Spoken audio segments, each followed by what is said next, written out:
अस्सलाम वालेकुम नाज़रीन, खुशामदीद। जॉय ऑफ जस्टिस के फ़ोरम पर वेलकम। मुख्तलिफ़ प्रोग्राम्स, कानूनी नुक्ता नज़र और कैसे आप ये मालूमात अपनी ज़िंदगी में लाकर बेहतर ज़िंदगी गुजार सकते हैं और जान सकते हैं कि आपके हकूक़ क्या हैं, कानून आपको कहाँ कहाँ पे प्रोटेक्शन देता है। ये सब जानने के लिए जॉय ऑफ जस्टिस के एडवोकेट्स आपकी मदद करते हैं। आपके भेजे हुए सवाल और आपकी क्वेरीज़ हम उन तक पहुँचाते हैं। आज के प्रोग्राम में हमारे जो वकला शरीक हैं उनसे आपकी मुलाकात कराता हूँ। सबसे पहले मेरे साथ बलीगुर रहमान साहब तशरीफ़ रखते हैं, सीनियर एडवोकेट हैं। उनके साथ बारान शेरवानी साहब हैं और उधर साथ सलमान परवेज़ साहब हैं। आप तीनों की आमद का बहुत शुक्रिया। मेरे बाएं जानिब नदीम नूर साहब हैं, सीनियर काउंसलर विलिंग वेज के, और मिस इफ़ा इमरान क्लिनिकल साइकोलॉजिस्ट। आप दोनों की आमद का भी बहुत शुक्रिया। ख़वातीन व हज़रात, आज जिस मौजू पे हम बात कर रहे हैं वो हद की इज़्ज़त है, डेफेमेशन है। कानून में किस तरह से आप इसका तदारुक कर सकते हैं, इसी सिलसिले में मैं पहला सवाल राना बलीगुर रहमान साहब से पूछूंगा। जनाब, ये फरमाइएगा कि हद की इज़्ज़त है क्या और कानून इसको किस तरह से बयान करता है? हद की इज़्ज़त की जहाँ तक बात करें, एक आम फहम समझने के लिए, किसी भी शख्स को लेट डाउन करने के लिए या उसकी तज़हीक करने के लिए आप कोई भी गलत बात करते हैं, यानी कि बात भी गलत हो, झूठा इल्ज़ाम हो, किसी की शोहरत को ख़राब करने के लिए, उसको नुकसान पहुंचाने के लिए, मुआशरे के अंदर उसको लेट डाउन करने के लिए, तो हम ये कहेंगे कि ये डिफेम करने की कोशिश की गई। अब इसके अंदर जो कवानीन थे, पहले 2002 से पहले जो सूरत हाल थी, कानून ने इसको डिफ़ाइन तो किया, लेकिन इसके लिए कोई स्पेशल लॉ मौजूद नहीं था, या इसको अलग से एड्रेस नहीं किया गया था। हमारे मुल्क में कोई इस तरह की सूरत हाल नहीं थी कि एक स्पेशल को कानून साजी इसके ऊपर होती। 2002 के अंदर जो है डेफामेशन ऑर्डिनेंस जो है आया, इसमें बहुत ज़्यादा अहाता कवर किया गया। इसमें तमाम broadcasting units including TV, radio, आपके print media, digital media, newspaper, या कोई भी शख्स जो है, तमाम को इसके दायरे कार में लाया गया। तो डेफामेशन के लिए जो बुनियादी मकसद था वो ये था कि आप किसी के ख़िलाफ़ भी कोई भी गलत बात किसी भी मीडियम पे करेंगे तो वो डेफामेशन के ज़ुमरे में आएगी। अब इसके लिए वो भी लाइबल है जो कि ज़ुबानी बात करते हैं, उसको प्रूव करने का मेयार बदल जाता है, या वो एक अलग से तरीक़ाकार है। और वो भी शामिल है जो कि किसी तहरीरी तौर पे किसी भी, जिस तरह हम सोशल मीडिया देखते हैं, किसी के ऊपर भी गलत इल्ज़ाम लगा दिया जाता है जिससे उसकी शोहरत को नुकसान पहुंचता है मुआशरे के अंदर, तो हम कहते हैं कि ये डेफामेशन की गई। तो इसके लिए जो बुनियादी तौर पे इस वक्त जो कानून राजुल वक्त है वो डेफामेशन ऑर्डिनेंस जो है 2002 है। इसके अलावा पाकिस्तान पीनल कोड के अंदर भी रेमेडीज़ दी गई हैं। आप चाहे तो वो तरीक़ाकार भी इख्तियार कर सकते हैं। उसमें क्रिमिनल डेफामेशन इन्वॉल्व हो जाती है। ये सिविल नौयत का है जिसके अंदर आप डैमेजेस सीख कर सकते हैं, जो आपकी शोहरत को नुकसान पहुंचाता है, अगर तो आप साबित कर सकते हैं कि ये नुकसान है, तो वो ये स्पेशल डैमेजेस भी कोर्ट अवार्ड कर सकती है इसके अंदर। ज़बरदस्त, बहुत मुदल्लल तरीके से आपने बयान किया। हद तक इज़्ज़त के ख़िलाफ़ कार्रवाई करने के लिए कौन कौन से अनासर ज़रूरी हैं?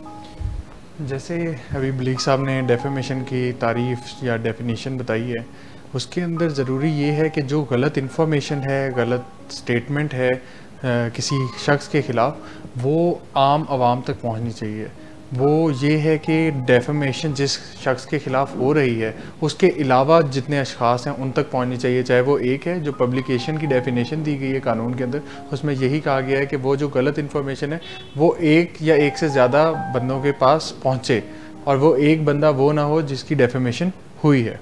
इसके लिए ज़रूरी ये भी है कि जब आपके ख़िलाफ़ डेफेमेशन हो जाती है तो जिसने डिफेम किया है आपको, उसको आपने उस पब्लिकेशन के 2 महीने के अंदर अंदर आपने 14 दिन का नोटिस देना है। 14 दिन का आप नोटिस देंगे 2 महीने के टाइम स्पैन में। अगर वो लैप्स कर जाएगा तो आप कोर्ट में केस नहीं लेके जा सकते। थर्ड चीज़ ये है कि जब आप कोर्ट में जाएंगे तो आपने सिर्फ़ और सिर्फ डेफेमेशन प्रूव करनी है। आपने कोई स्पेशल डैमेज नहीं प्रूव करना कि जी इससे मेरी तज़हीक हुई है, इससे मेरा ये नुकसान हुआ है, मेरी रेपुटेशन का नुकसान हुआ है, मेरे बिज़नेस को लॉस हुआ है, लोग मेरे पास आना छोड़ गए। ये आप नहीं प्रूव करेंगे। आप सिर्फ ये प्रूव करेंगे कि ये जो इन्फॉर्मेशन दी गई है ये गलत है, ये मुझे डिफेम करने के लिए दी गई है, मेरी रेपुटेशन को नुकसान पहुँचाने के लिए दी गई है। अगर आप डेफेमेशन प्रूव कर लेते हैं तो फिर कोर्ट खुद ही से डैमेज एज्यूम कर लेगी, प्रिज्यूम करेगी कि ये प्रिज्यूम करेगी। जो वर्ड यूज़ किया गया वो प्रिज्यूम का है कि कानून ये प्रिज्यूम करेगा, अदालत ये प्रिज्यूम करेगी कि इन्हें डैमेज हुआ है इस गलत इन्फॉर्मेशन से, और उसके मुताबिक फिर डैमेजेस असेस करेगी। तो ये जो वो अनासिर हैं जो ज़रूरी हैं कानूनी कार्रवाई करने के। यानी अगर एक दफ़ा कोर्ट ने ये एसरटेन कर लिया कि जो इंफॉर्मेशन को डिसेमिनेट किया जा रहा था वो गलत है and it was aimed at defaming an individual, तो इट विल बी प्रिज्यूमिंग कि इससे हतक इज़्ज़त भी हो गई। हतक इज़्ज़त तो हुई है और हतक इज़्ज़त से आगे जो एंसिलरी नुकसानात हैं वो भी हुए हैं, चाहे वो रेपुटेशन का है, चाहे वो बिजनेस लॉस का है, चाहे वो गुडविल का है, किसी भी चीज़ का है। यानी आम आसान में कि मनी किस तरह से कैलकुलेट है, मॉनेटरी उसकी किस तरह से होगी, वो कैलकुलेशन जो है कोर्ट अपनी एजम्पशन से करेगी कि और कोर्ट में ये भी नहीं बताना पड़ेगा कि मैं डिफेम कैसे हुआ। कैसे जब मीडियम तो सामने आ गया ना, कि जब आया कि इस मीडियम से डिफेम किया गया, वो जाके कहेगा, जिस तरह अभी बरहान बता रहे थे कि आपकी पब्लिकेशन हुई है, तो जब पब्लिकेशन हुई है, सोशल मीडिया पे हुआ है, अखबार में हुआ, वो तो मीडियम सामने आ गया, तभी आपने उस पर एलिगेशन लगाई कि ये स्टेटमेंट है मेरे खिलाफ है। जब उसने वो प्रूव कर दी तो उसके बाद कोर्ट इज्यूम करेगी कि इसकी नुकसान की क्या मालियत होगी, पैसे जो कोर्ट डिटरमिन करेगी। हत्या की इज्जत होने पर मुतासरा शख्स के पास दाद रसी का क्या तरीक़ाकार मौजूद है कानूनी तौर पर, और वो किस अदालत से रुजू कर सकता है? इसमें अदालत का मैं पहले बता देता हूँ कि डिस्ट्रिक्ट कोर्ट में आप जाएंगे अपना दावा देकर, आप जो डेफेमेशन आपके साथ हुई है, उसके बाद जो रेमेडीज़ इसके लिए अवेलेबल है उसमें यह है कि अगर डेफेमेशन होगी या प्रूव हो जाती है तो उसके अंदर ये है कि आप एक अपॉलॉजी, कोर्ट कहते हैं कि आप अपॉलॉजी सीख करें प्लेंटिफ से, अगर वो उससे एक्सेप्टेबल हो तो वो कहते हैं सिमिलर मैनर में, जिस मैनर में आप उसे डिफेम किया है, लेट सपोज न्यूज़पेपर में लिख के दिए, तो उसी सेम मैटर में आप अपनी अपॉलॉजी उसी तरह ही पब्लिश करवाएं। और अगर तो वो प्लेंटिफ के कहता है कि ठीक है मैं इससे मुतमईन हूँ तो ठीक है, वरना उसके अलावा मॉनेटरी डैमेजेस भी हैं जो कि मिनिमम 50,000 रुपीज़ हैं और मैक्सिमम कोर्ट के डिस्क्रेशन के ऊपर है कि वो जाके प्लेंटिफ अगर ज़ाहिर कर दे कि मुझे इससे ज़्यादा कोई डैमेज हुआ है तो वो भी हो सकता है। उसके अलावा ये है कि जो इसके अंदर ओरिजिनेटर होता है, जो ओरिजिनेट करता है कि डेफेमेशन मतलब जो हाइप क्रिएट कर रहा है और सारा जाके बता रहा है, अगर वो उसकी वजह से डेफेमेशन कॉज हुई है तो वहाँ पर उसके खिलाफ जो डैमेजेस है वो 3 लाख रुपए तक भी जा सकता है। ओरिजिनेटर जो है वो उसको थोड़ा क्लैरिफाई कर दें कि ओरिजिनेटर वो है जिस शख्स ने उस डिफेमेशन मटेरियल को ओरिजिनेट किया है, बनाया है। एक तो है कि मैंने बनाया है, किसी और शख्स ने शेयर कर दिया और उसके शेयर करने से जो है वो लोगों तक बात पहुंची है, लेकिन उसका ओरिजिनल जो ओरिजिनेटर है, जो बनाने वाला है, वो कोई और शख्स है। तो अगर आप जाएंगे दूसरे शख्स के खिलाफ जिसने शेयर किया है तो आप 50,000 जो है वो कम से कम जुर्माना है, लेकिन जो ओरिजिनेटर है जिसने असल वो डेफेमेशन मटेरियल बनाया, डेफेमेटरी मटेरियल बनाया है, तो उसके लिए जो मिनिमम हर्जाना है वो 3 लाख रुपए है। इंटरेस्टिंग, इस पे हम मज़ीद बातचीत करेंगे, एक ब्रेक लेते हैं फिर पलट के आते हैं। कोई इलाज का तमाम किस्म के नशे के मरीज़ों की इलाज की ज़रूरियात को पूरा नहीं कर सकता, इसी तरह कोई इलाज का तमाम तबकात की ज़रूरियात को भी पूरा नहीं कर सकता। विलिंग वेज में एडमिशन के लिए भी सबसे पहले मेरिट को देखा जाता है, और अगर मेरिट पे कोई पूरा उतरता हो तो फिर हम बताते हैं कि जो प्री एडमिशन काउंसलिंग है फैमिली की, वो कितनी देर होगी। नशे के मरीज़ों में एक चंक है जिसके लिए विलिंग वेज कारआमद हो सकता है, और वो चंक है ऐसे मरीज़ों का जो कि प्रिस्क्रिप्शन ड्रग से यानी मुआलजीन के हाथों नशे की बीमारी में मुब्तला हुए हैं, या जो मरीज़ अभी यूनिवर्सिटी में पढ़ रहे हैं या किसी जॉब पे हैं या बिज़नेस की सरबराही कर रहे हैं, पढ़े लिखे लोग हैं और उनमें कोई और इखलाकी बुराई नहीं है और कोई उनके अंदर क्राइम का पहलू नहीं है, उन्होंने कभी कोई जुर्म नहीं किया, कोई नशा नहीं बेचा या कोई ऐसा काम नहीं किया जिसे हम जुर्म की दुनिया का काम समझते हैं। तो ये सब चीज़ें देखते देखते फिर हम ये भी देखते हैं कि क्या ये इलाज जो कोई शुरू करना चाहता है तो क्या इस इलाज को वो तकमील तक भी पहुंचा सकता है कि नहीं। जो लोग माली मुश्किलात का शिकार होते हैं उनके लिए विलिंग वेज कोई बहुत ज़्यादा सूटेबल इलाजगाह नहीं है। विलिंग वेज में सिर्फ वो लोग जो है बहुत बेहतरीन फ़ायदा उठा सकते हैं और अपने प्यारों की ज़िंदगी में इनकलाब ला सकते हैं, जो कि मुसलसल पुरजोश होकर काम कर सकते हों, जो मेहनत से काम कर सकते हों, जो लिखने पढ़ने से घबराते ना हों और जो मुसलसल वक्त की और रुपए की इन्वेस्टमेंट कर सकते हों।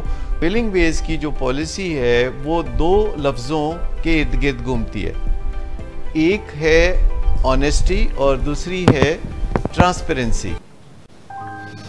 Welcome back.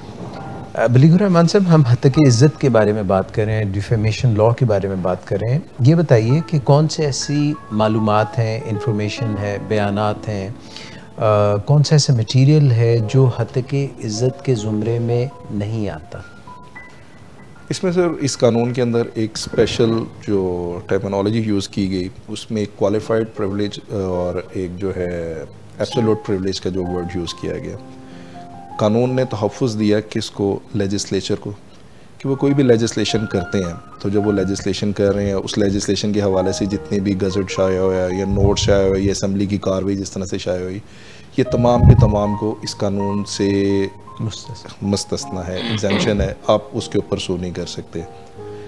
एडिशनली इसके अंदर जो प्रिविलेज दी गई वो दी गई कोर्ट्स को, जितने भी जुडिशल ट्रिब्यूनल्स हैं, नॉट ओनली कोर्ट्स बल्कि जो किसी भी कानूनी तरीके से जो बाकी फोरम्स हैं, जिस तरह आप कह लें कि मसालती कौंसल भी अगर कोई कार्रवाई कर रही है तो वो उस वक्त अपनी कानूनी पावर को इस्तेमाल कर रही है। ये जितनी भी अदालत फोरम्स यहाँ भी हैं, इनके फैसले के अंदर जो भी चीज़ डिस्कस की जाती है, जो भी चीज़ प्रोड्यूस की जाती है, उस स्टेटमेंट को आप डेफेमेटरी स्टेटमेंट कंसीडर नहीं कर सकते। मतलब किसी के खिलाफ फैसला आ गया कि फ़लाँ चोर है, तो अब आप ये नहीं कह सकते कि उसने अदालत ने मुझे चोर लिख दिया तो मैं इसके खिलाफ डेफेमेशन में चला जाऊँगा। तो वो उनको भी ये प्रिविलेज हासिल है। इसके साथ प्रिविलेज दी गई जो इनकी रिपोर्टिंग करते हैं, जिसको क्वालिफाइड प्रिविलेज कहा गया। मतलब कि जो भी चीज़ ओपन है, जो पब्लिक एट लार्ज तक एक्सेसिबल है और वो रिप्रेजेंट कर रही है स्टेटमेंट की उनकी जिनके पास एब्सोल्यूट प्रिविलेज है, लेजिस्लेचर या कोर्ट के फैसले की जो है, और कोई रिपोर्टिंग करता है इन अ ट्रू सेंस, यानी कि उसमें कोई गलती नहीं है, कोई मुबालगा राई नहीं है, कोई अपनी तरफ से शामिल नहीं किया और वो इसकी रिपोर्टिंग कर रहे हैं, ये जो पब्लिकेशन होगी इसको भी प्रिविलेज हासिल है कि आप इसके खिलाफ जो है डेफेमेशन में नहीं जा सकते हैं। तो लेजिस्लेचर और फिर इनको आगे से जो करता है ये लोग इस कैटेगरी में फॉल करते हैं। हाँ, लेकिन अगर कहाँ पर ये खुद अपना अंदर कुछ शामिल कर देते हैं कि जो कोर्ट में नहीं कहा गया, या जिस तरह के पब्लिक एट लार्ज तक एक्सेस नहीं, तो कुछ अर्सा पहले हमने एक डॉन लीक्स का स्कैंडल देखा, वो एक इंतहाई जो है टॉप ऑफ द लिस्ट जो सीक्रेट मीटिंग थी जिसको कि किया गया और उसकी वजह से फिर कॉन्सिक्वेंसेस भी फेस किए उन्होंने। तो वो एक्सेप्शन में नहीं आता है। जो पब्लिक के लिए ओपन है और जो उसकी रिपोर्टिंग होती है उस पर आप नहीं कह सकते।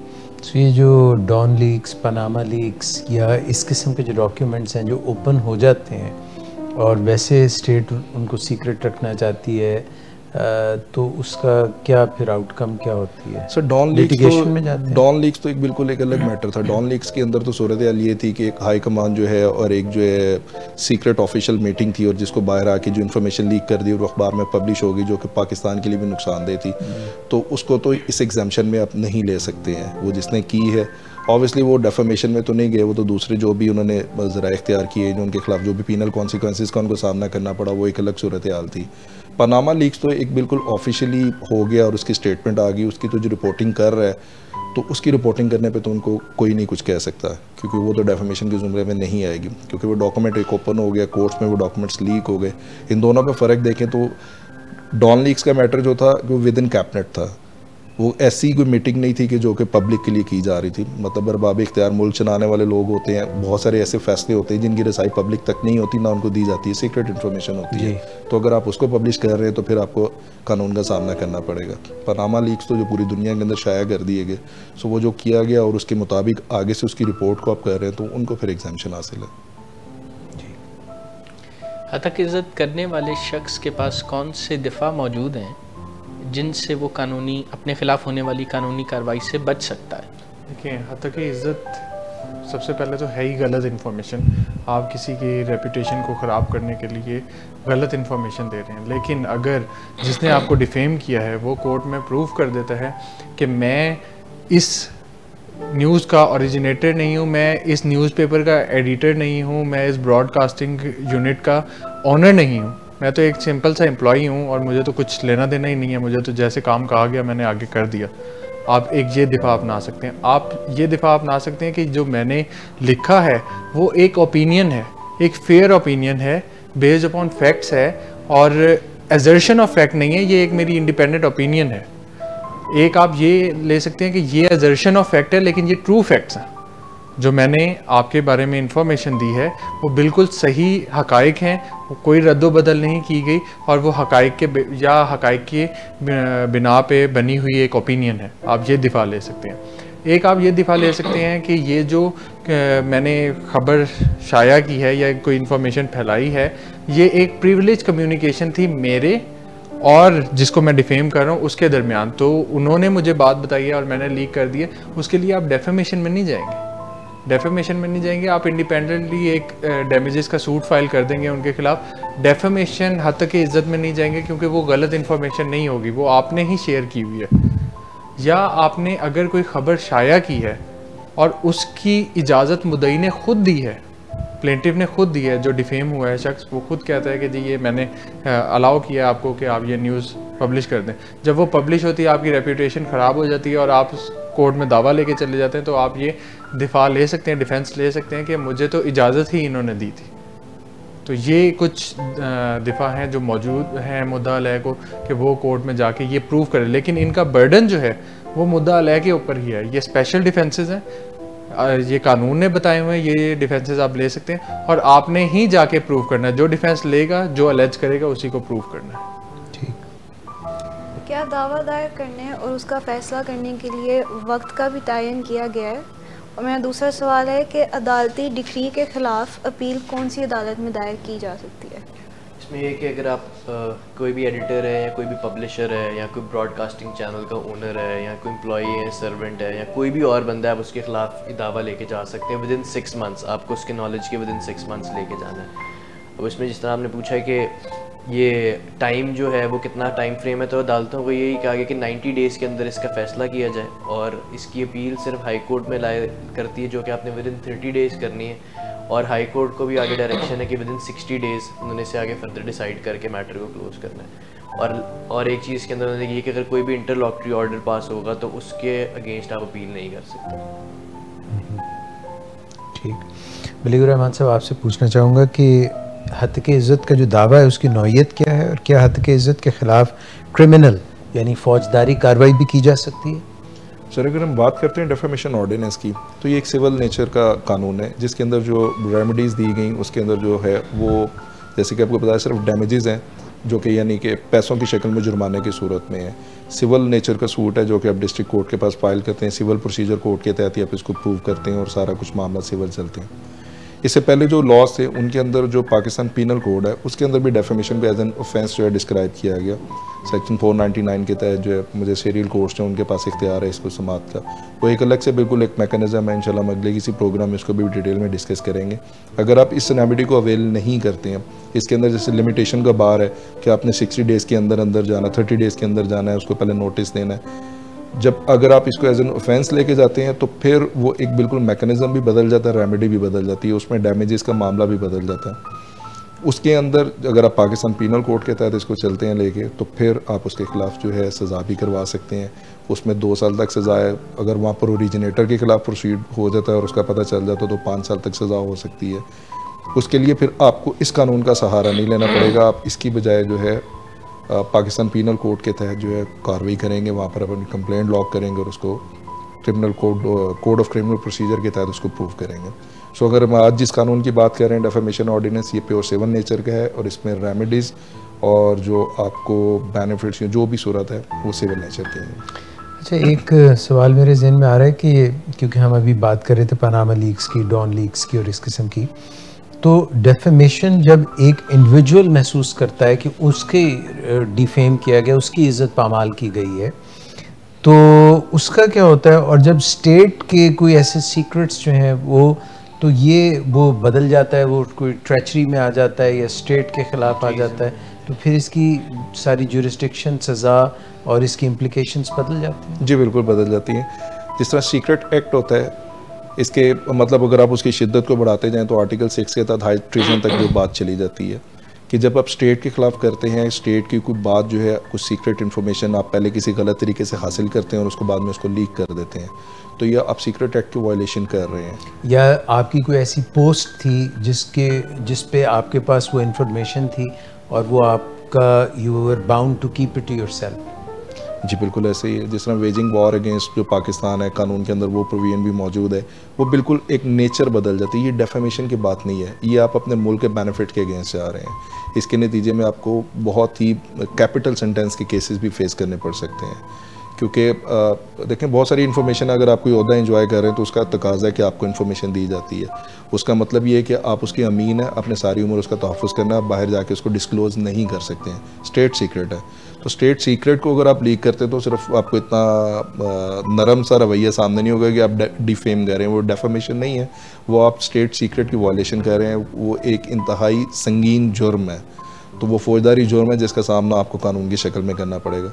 पनामा लीक्स की बात है, ये जिस तरह की बात है तो ये डेफेमेशन के ज़ुमरे में आती है, इंडिविजुअल की ही बात है अगर वो समझते कि ये गलत है। लेकिन बात फिर वहीं पर चली जाती है कि पहला बुनियादी इंग्रेडिएंट ये है कि बात गलत होनी चाहिए। तो अगर कोई बात ही सही है, इनके वहाँ पर हैं और उन्होंने बता दिया, तो ये बात रिलीज़ कर देना तो आप इसको डेफेमेशन में नहीं ले जा सकते। इसका मतलब है कि बात दुरुस्त भी होनी चाहिए, जिस फोरम पे वो बात की जा रही है फोरम इस चीज़ का अहल होना चाहिए, और जो इसको कह रहा है वो भी इस चीज़ का अहल होना चाहिए। जी बिल्कुल ऐसे सारों की अहलियत होगी तो बात फिर बात बनेगी। कि इंफॉर्मेशन लीक करना इज़ अ डिफरेंट थिंग और गलत इंफॉर्मेशन को लीक करना या डिसेमिनेट करना वो डिफरेंट चीज़ है। अगर आप ओपिनियंस की भी बात करते हैं कि जी हमारे पास तो फ्रीडम ऑफ एक्सप्रेशन है, फंडामेंटल राइट है, तो मैं सिर्फ स्टेट की हद तक ये कहूँगा कि हमारा जो कॉन्स्टिट्यूशन, हमारा जो आइन है, जो फ्रीडम ऑफ एक्सप्रेशन हमें देता है, राइट देता है, हमें फंडामेंटल राइट देता है, उसके अंदर भी एक्सेप्शन क्रिएट की गई है। ये क्वालिफाइड राइट है कि आप कुछ भी बोल सकते हैं, फ्रीडम ऑफ एक्सप्रेशन आपको है, फ्रीडम ऑफ प्रेस आपको है, लेकिन आपकी जो रियासत है और रियासत के जो इदारे हैं जिसमें जुडिशरी, लेजिस्लेचर, एग्जेक्टिव और आर्म फोर्सेस वगैरह आती हैं, इनकी इंटेग्रिटी के ऊपर आप बात नहीं करेंगे। तो यहाँ पे भी एक लीकेज, या आप जैसे मैंने बताया था कि डिफेंस है कि जी ये तो मैंने ओपिनियन दी है, ये मैंने कोई फैक्ट को एजर्ट नहीं किया।